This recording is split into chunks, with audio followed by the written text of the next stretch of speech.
You know why I light the candle?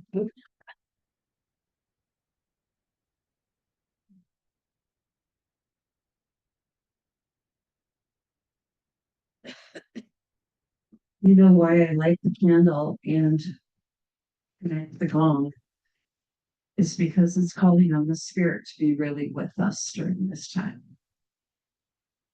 So as we begin, today is the day of humility and simplicity, kind of the second full day of our retreat. For me, these are two of the most important symbols or attitudes for our lives. The root word of humility comes from the Latin humilitatis, which is related to humilis, meaning lowly or grounded. Is in turn derived from humus,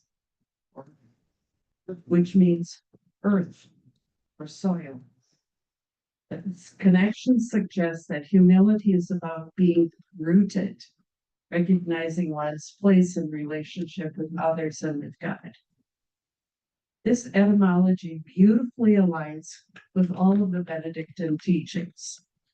Humility is not about self-depreciation, about being grounded in truth, embracing one's dependence on God, and fostering a spirit of reverence and gratitude. So we begin this morning with a blessing from Brother David Steinholz.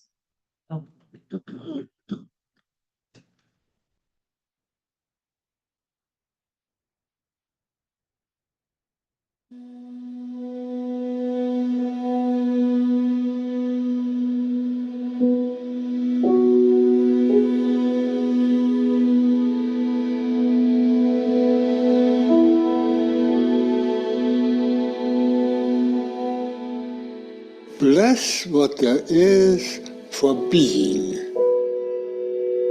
Whatever it be, bless it because it exists. You need no other reason.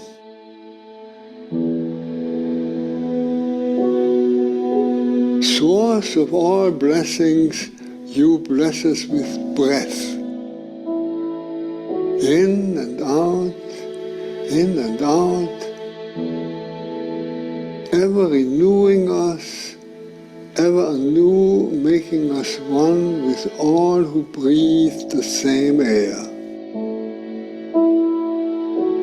May this blessing overflow into a shared gratefulness, so that with one breath I may praise and celebrate life.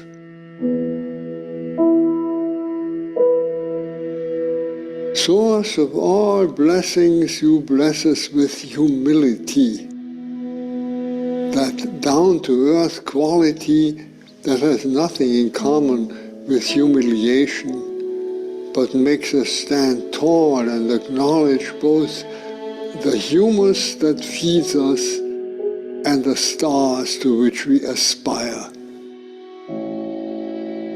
May I learn to practice and to honor in others this sparkling humility, which is the dignity that we as human beings cannot afford to lose. Source of all blessings, you bless us with imprecision, with all that is vague, close but not quite, all that leaves room for the more specific, the more precise, and room for imagination. May I know when to be exact and when to move freely, and blessed in the space so generously provided by all that is not perfectly defined, giving full scope to my dreams and my creativity.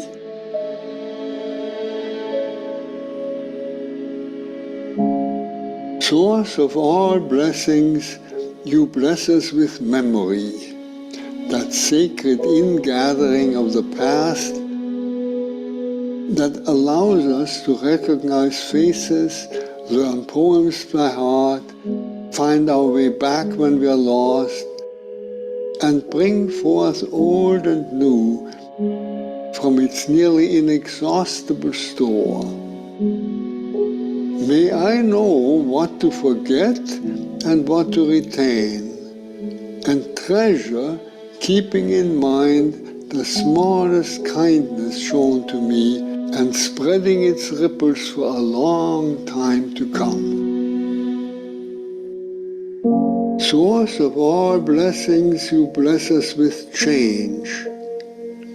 In the seasons of the year, from snow to greening, flowering, fruiting, and harvest. In the seasons of life, from childhood to youth, full ripeness and saging, all living things keep changing. May I welcome change as a sacred opportunity to grow and savor in each unrepeatable moment in its fleetingness what is beyond change. Source of all blessings, you bless us with departures, for they are a necessary part of our journey, necessary for the arriving.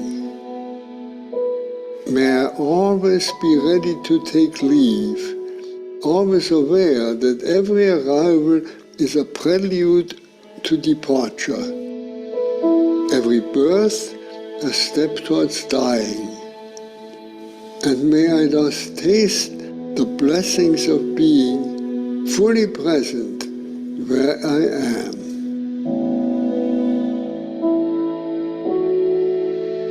May blessings help to sharpen your taste for the gift of life in its immeasurable facets. May you grow ever more blessed, ever more able to bless.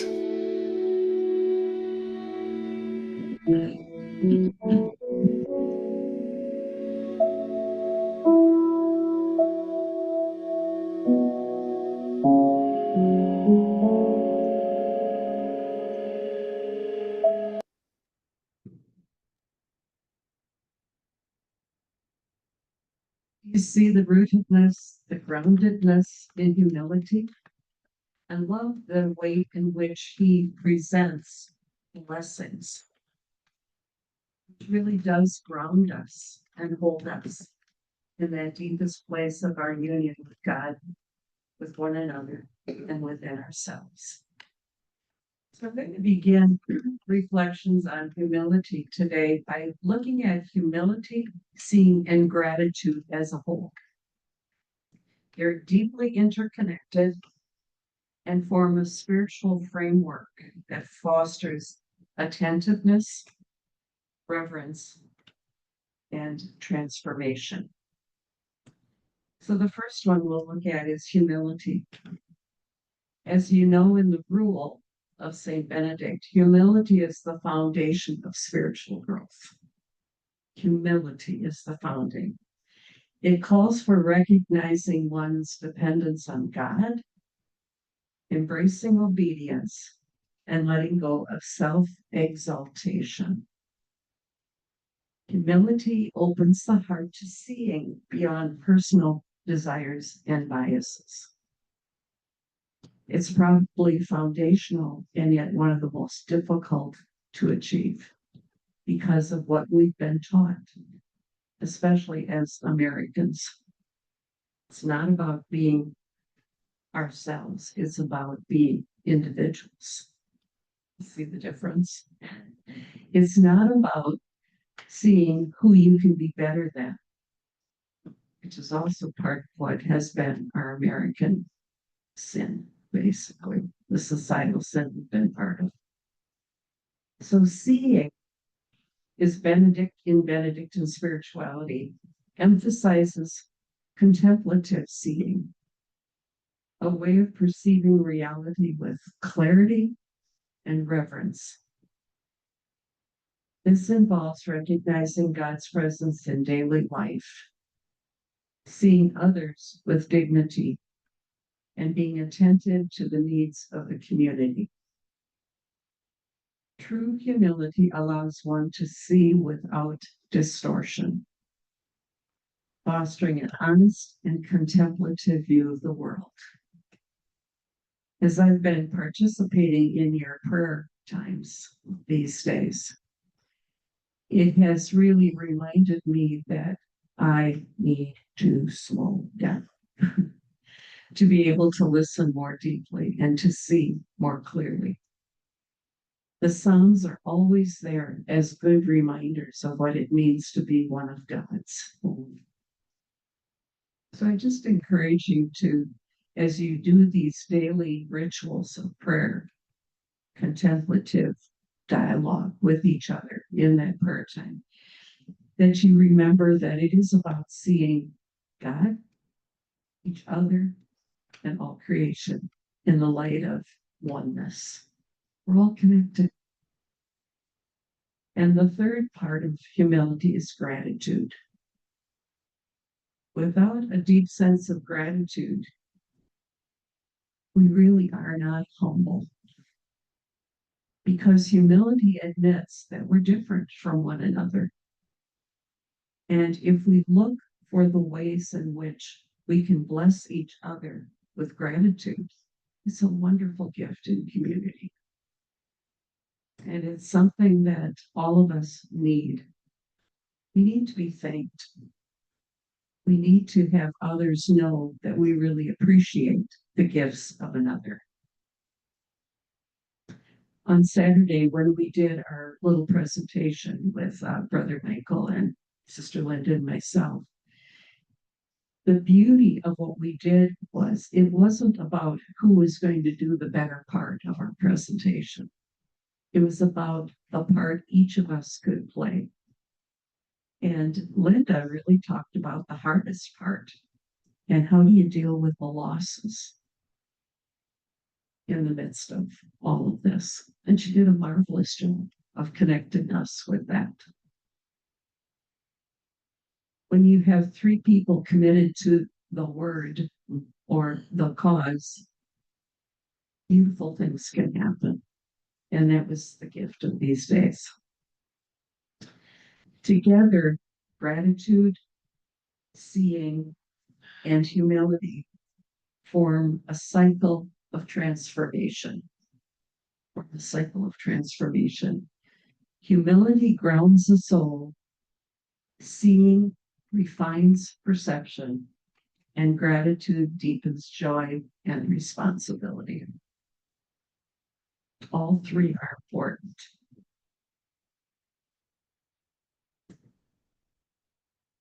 You can see humility, seeing, and gratitude in your daily life through intentional practices that foster attentiveness, reverence, and transformation.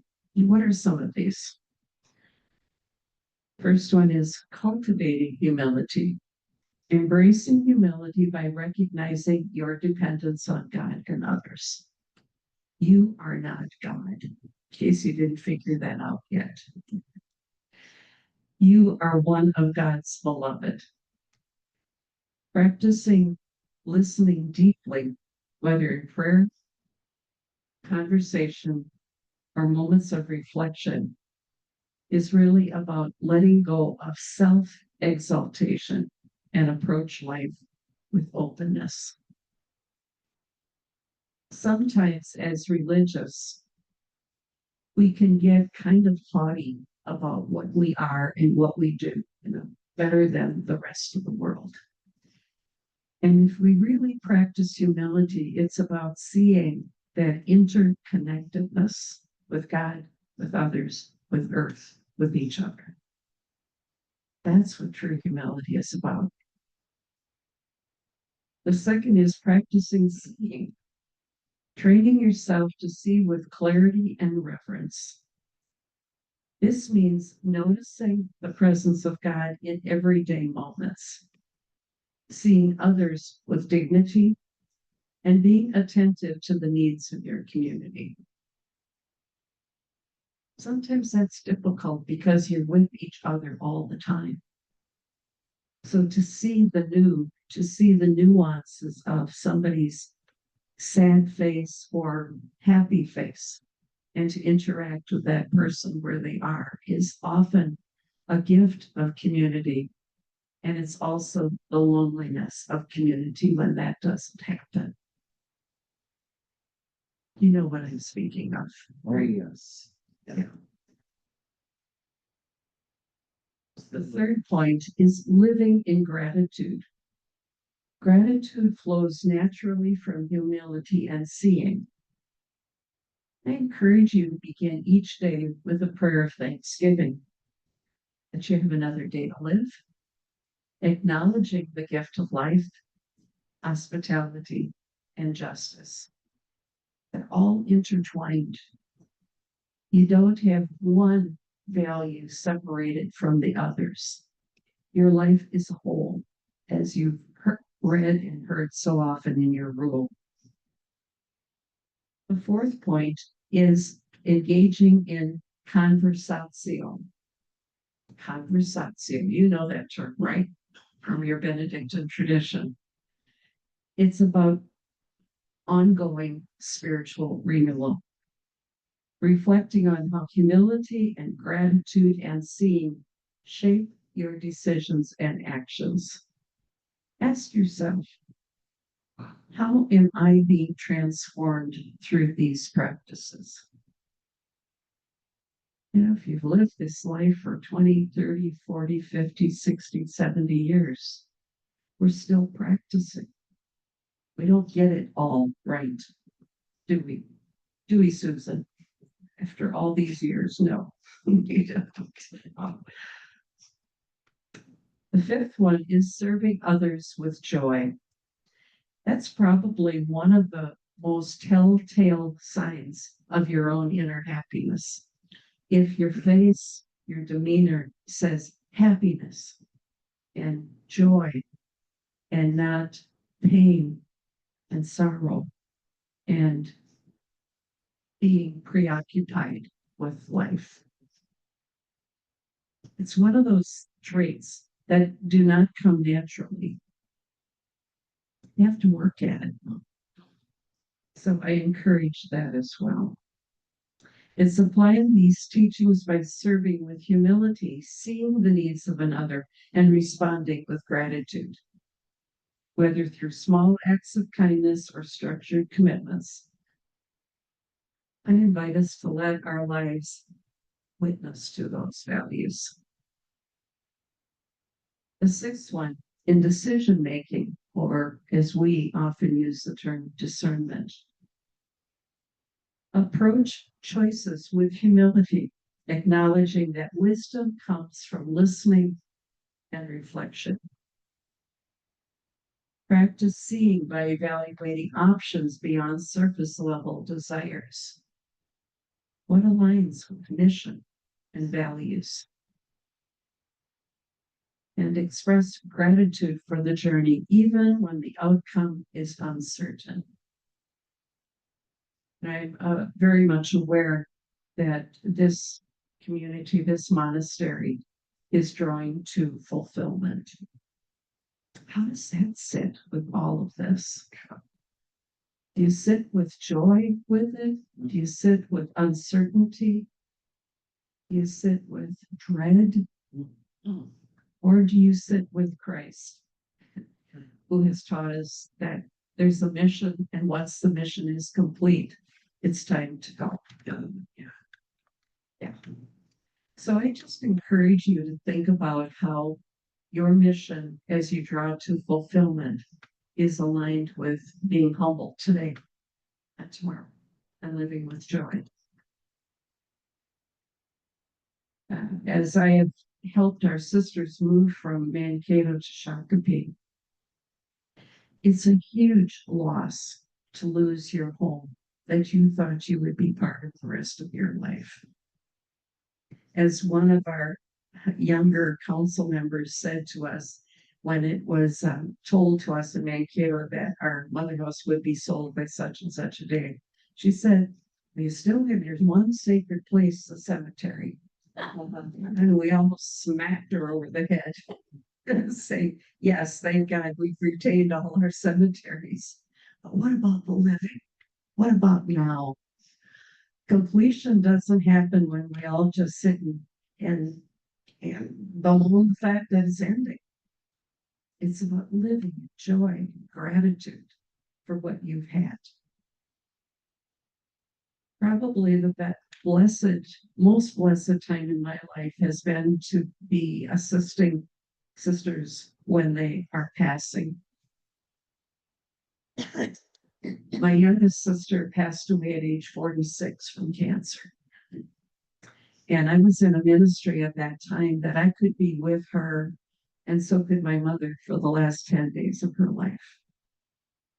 To see this woman who had two children still in high school and a husband who cared deeply for her and her saying goodbye to each of them. It was a real gift for me because I saw her entering the next world with joy. One of the scenes that I'll never forget is her son was a senior in high school. And as he was standing by her bed one day, she kept pushing him away, pushing him away. And he felt really badly. He said, "Why is Mom doing that?" And I said, "She wants you to be free. She doesn't want you to mourn her, but live your life to the full." It was hard for him to hear because he didn't want to let go of his mother. It was like the death for communities or in any of our dreams. If we don't let go, we hurt ourselves and we hurt others. It's part of the gift of doing departures well, too. And humility is the basics of that. To find that grounding place in truth, in beauty, in love, without pretense. And that's a lifelong journey of learning how to do all of that.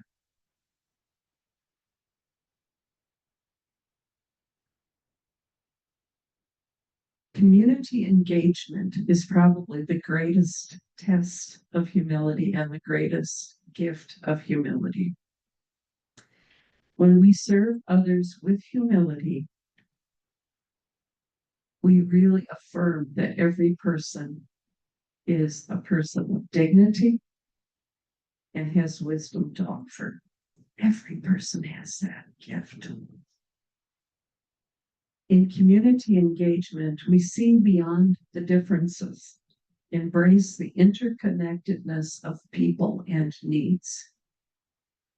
It's the beloved community that the early disciples and early Christians talked about, the beloved community.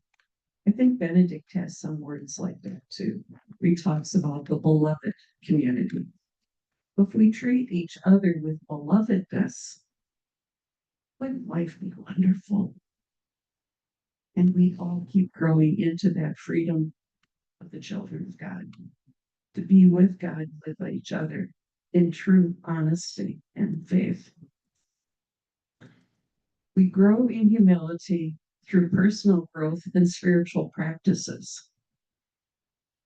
I am so grateful for the years that this particular monastery has had the spirituality center here, because you not only helped yourself, you helped the rest of us to look at what is it about developing a deeply connected spiritual life that holds us.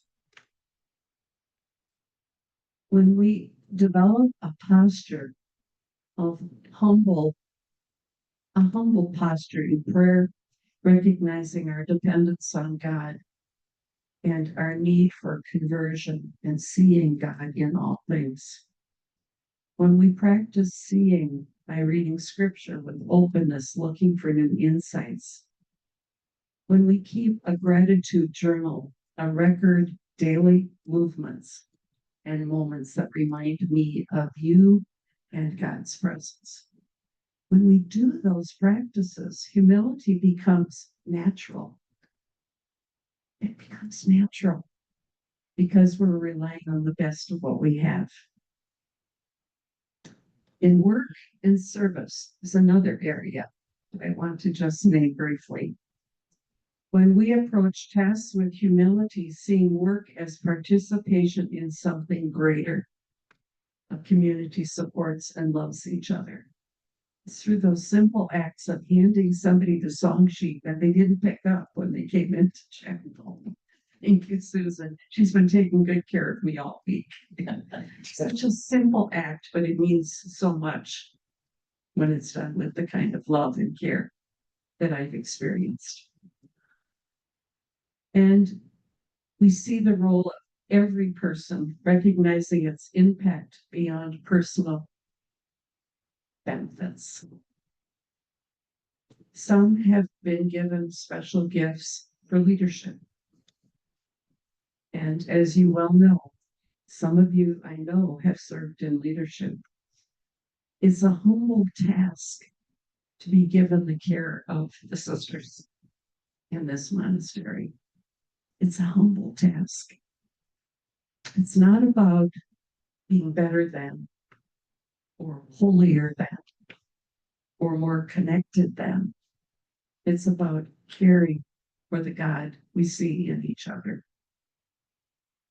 It's a hard and sometimes solitary place to be in leadership, because you're caring for the whole lot.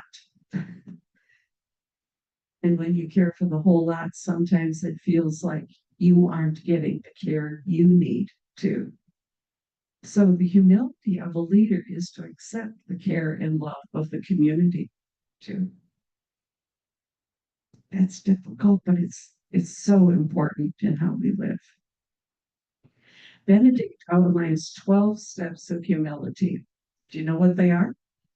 Yes, you should. After all these years, I'm just going to name them. Fear of God, always keeping God's presence in mind and avoiding sin. Not following one's own will, seeking God's will rather than personal desire. Obedience, submitting to authority and accepting guidance without resistance. Enduring hardships patiently, accepting suffering without complaint. Confessing faults, acknowledging mistakes openly and seeking improvement. Accepting one's limitations, being content with one's place in life without envy or jealousy. Consider oneself inferior to others, seeing others as worthy of respect. It isn't downplaying or taking away the truth of what your gifts are or what your concerns are, but it's honoring the other as equal or better than oneself. Following the community's rules, living in harmony with others. Man, that's tough some days, isn't it? It's part of the reality as human beings. We keep wanting to be better than. We want it to be seen as unique and beautiful and lovely. Well, that's okay for everybody too. Restraining speech, speaking only when necessary and avoiding excessive words. For extroverts, that's a little tough sometimes. For introverts, more words would be necessary. So we both have to work with that one. Avoiding laughter and frivolity, maintaining a serious and thoughtful demeanor. That one struck me as strange, because I see in the writings of Benedict a very joyful and hopeful spirit. But I suppose he's talking about inappropriate laughter and frivolity. Speaking humbly, using gentle and respectful language. And lastly, living humbly in heart and action, letting humility shape every aspect of life.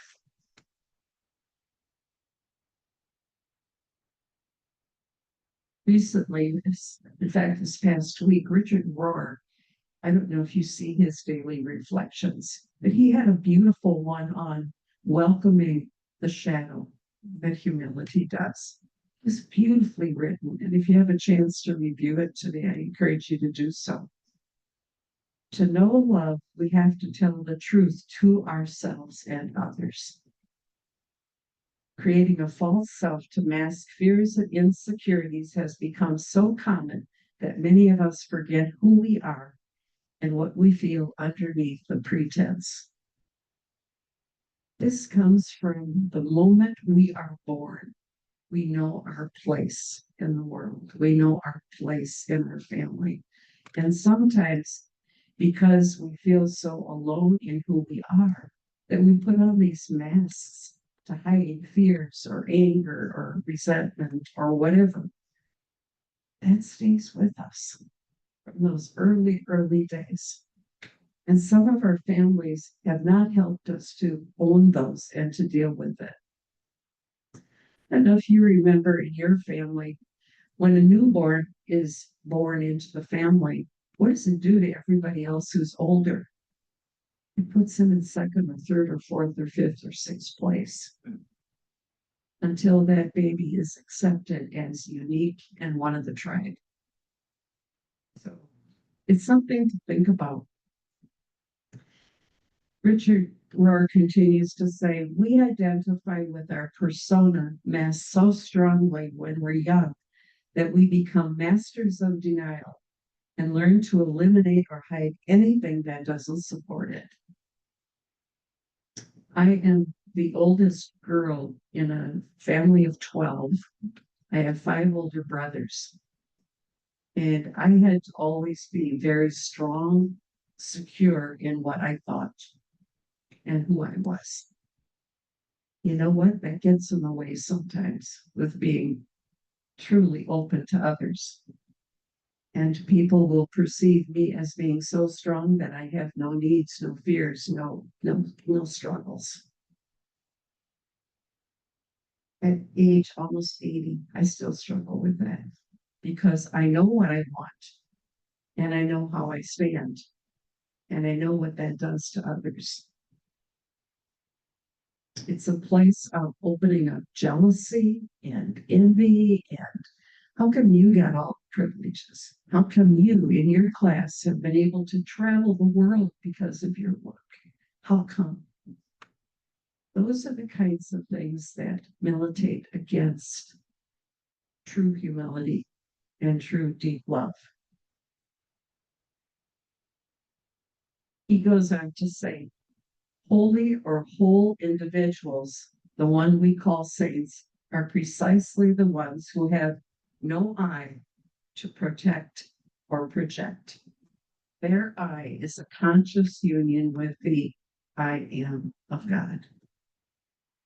Ooh, is that something to search for the all of our lives? Huh? To so identify with God that we don't have to push our own concerns, our own fears, our own wanting to be ahead, all of that. The last little piece I want to say is this. This is from Matthew Fox. He says, quoting Hildegard comments on her vision of hard-heartedness this way. Nothing restrains a hard-hearted person. There's only firm, evil wickedness in hard-heartedness. This sin hardens people so much that they do not wish to know the image of God or recognize it in other people, because without kindness, they lack any kind of mercy and goodness. Hard-heartedness. You know, any of you who have any heart issues, you know, you get in trouble when your heart stops functioning fully, when those muscles get hard. Well, that happens in the spiritual world too. How does it show itself? Jealousy, individualism, arrogance, comparison. Those are not part of living, knowing that we are on the salt of the earth, the very grounding of who we are in God's love. So today, on this second full day of retreat, I encourage you just to love and live gently, knowing who you are and who God is, knowing who your sisters are and how they support you in your call to be. God bless you on your day. See you this afternoon.